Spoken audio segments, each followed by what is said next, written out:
Hi friends, in this video I'm going to teach you the only cold call script that you need to know as an early stage startup or as a sales rep that just entered a role where you're required to do a lot of cold calling. Without further ado, first of all, a quick disclaimer that I basically copied this from someone that used to work at ZoomInfo, and for those of you that don't know, ZoomInfo is a huge company. They're doing billions in revenue, so clearly this cold call script probably works. And we've actually implemented it in a very exotic company in Zambia, in Lusaka, for a company called Bosso. And they really enjoyed this cold call script, and they got a lot more meetings booked using this than their previous system. So this is just some social proof to get out of the way.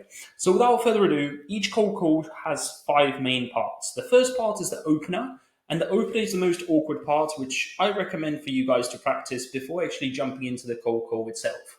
So typically it starts like this. All you have to say is, hello, it's this person from this company. Do you have 30 seconds so I can tell you why I called? Obviously, you would fill in the names here. So in this case, you will say, hey, Tim, it's Michael from B2B Boosted. Do you have 30 seconds so I can tell you why I called? Now, the reason we say this is because the lead is not familiar with you. So you're trying to address the elephant in the room straight away, and you're trying to empathize right away as well. And hopefully by doing that, they give you permission for you to continue speaking to them. And this is called a permission-based opener. So that's the opening line. As soon as they give you permission, you'll basically say this: thank you, the reason for my call is, and then you'll explain why you're calling. And after that, you'd say, and I reckon you're probably thinking about this specific thing. And typically this X will stand for some sort of process. So for example, thanks, Michael. The reason for my call is that I saw you are VP of sales, and I reckon you're probably struggling with lead generation, qualifying leads, and ensuring that you have a steady pipeline full of sales opportunities that's pre-qualified before you jump on demos. I know I've called out of the blue, but I would love to talk a bit more. Is now a good time, or shall we talk later this week? Right? This is the way we would best structure this. And for this, you need to research the prospect before the call. So you need to have a relevant trigger for the outreach.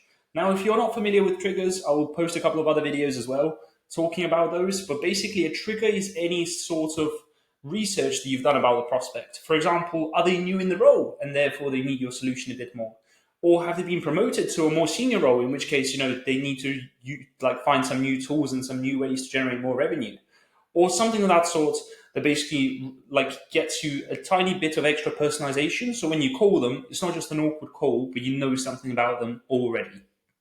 Now, thirdly, at this moment in time, you will polarize the prospect. At this point, either they accept the reason for the call and they answer this question, or they just hang up and tell you to do one, right? So it's one of two ways. Now, this brings us nicely to stage number 3, which is all about active discovery and pain point questioning. And at this moment in time, the conversation will flow probably pretty well with the prospect. So they will be answering your questions, you will be asking some questions, and you will smoothly pivot to asking this specific question. Oh, out of curiosity, Tom, do you have any way of solving this specific problem that your product solves? How are you currently doing that? Are you happy with how you're handling it? And at this moment in time, you need to scan for symptoms for your typical customers. Now, what I mean by symptoms, you need to know what the pain points are that your typical customers face. So for example, for me, that's things like qualifying leads, generating leads, and all of that boring stuff.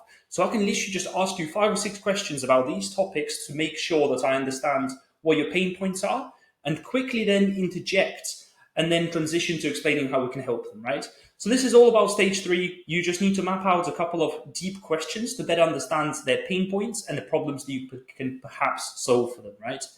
And then step number 4, soft sell back. What I mean by that is you need to softly sell back the solution to them. So you're going to say something like, oh, you said that qualifying leads and generating leads is a problem.